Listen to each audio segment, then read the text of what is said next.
Hello, my name is Dr. Justin Gaynor from the Massachusetts General Hospital. Today, I'll be focusing on the question of, can I use targeted therapy in RET-fusion-positive non-small cell lung cancer that has been previously treated? Over the last 7 years, we've seen evolution in how we've approached RET-fusion-positive non-small cell lung cancer.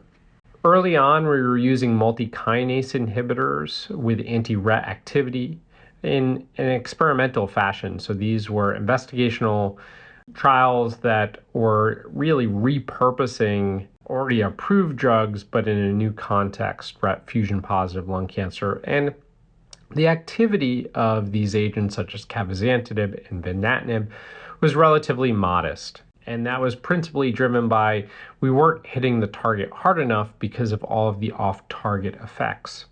More recently, we've seen the emergence of two selective RET inhibitors, Pralsetinib and Selpercatinib.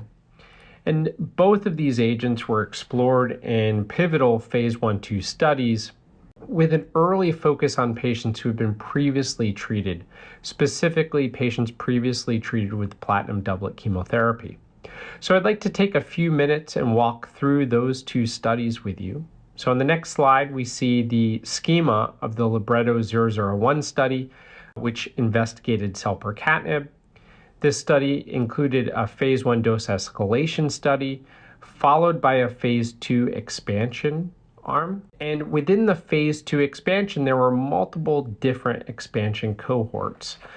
The registrational cohort for non-small cell lung cancer focused on individuals who had received prior platinum doublet chemotherapy, which was really the standard of care before this study. On the right of this slide, you can see the initial waterfall plot published in the New England Journal by Alex Drillin and colleagues, showing that among patients with non-small cell lung cancer that had been previously treated with platinum, the objective response rate was 64 to 70%, depending on whether one was looking at investigator versus blinded independent review.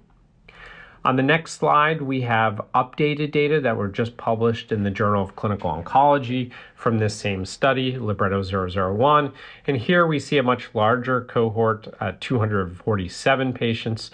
But the objective response rate holds up with the larger cohort. We see an objective response rate of 61%. And we see a median progression-free survival approaching 25 months. If we look at that 2-year landmark, we see that over half of patients, 51.4%, are progression-free at the 2-year landmark. Importantly, Selpercatinib does have CNS activity. In this next slide, focusing on the CNS activity, we see that among patients with measurable brain metastases, and this includes both previously treated and untreated patients, we see an intracranial objective response rate of 85%.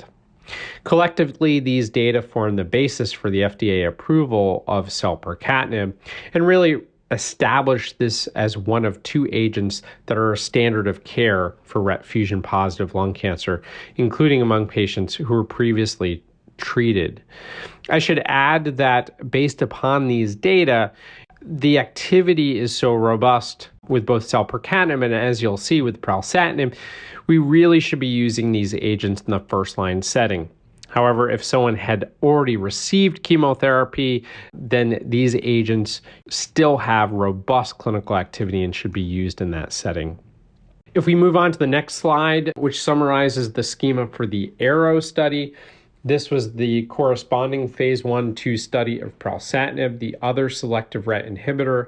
It had a very, very similar design in that there was a phase 1 dose escalation portion, followed by phase 2, which focused on various expansion cohorts, including RET-fusion-positive lung cancer, with an early focus on the registrational cohort, which was in patients previously treated with platinum doublet chemotherapy. On the right of this slide, you'll see the waterfall plot from our publication last year, focused on that cohort where we saw an objective response rate of 61% among patients previously treated with platinum. On the next slide, we see updated data. These data were just published in Annals of Oncology earlier this year, and with a much larger cohort, we see a very similar objective response rate of 59%. On the next slide, we see an intracranial response rate of 70% among 10 patients with measurable CNS metastases, both patients previously treated in blue bars and patients who had received prior therapy, but it was non-platinum in the red bar.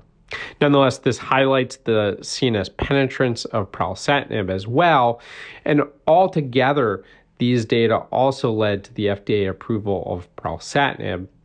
As I mentioned with Selpercatinib, the activity of both agents is extremely robust, and I would argue that these agents should be used in the first-line setting. But if one encounters a patient who's been previously treated with chemotherapy for whatever reason, perhaps in the adjuvant setting, and requires therapy, I think these data justify using selective RET inhibitors in the next line setting. Here, I'm just summarizing the data for both selective RET inhibitors. I've added the median progression-free survival times for both agents. You can see that Pralsetinib, I didn't show the Kaplan-Meier curves, but in the updated data, it's been 16.5 months. In terms of most common treatment-related adverse events between these agents, we see that the most common adverse events with Selpercatinib is dry mouth, diarrhea, hypertension, and elevated transaminases. And among patients treated with Pralsetinib, most common adverse events are neutropenia, AST increase, anemia, and alterations in white blood cell count. So to summarize, both Selpercatinib and Pralsetinib have potent anti-tumor activity in both the treatment-naive as well as in the post-platinum setting, and these agents should be a standard of care for RET-fusion-positive lung cancer. Thank you so much.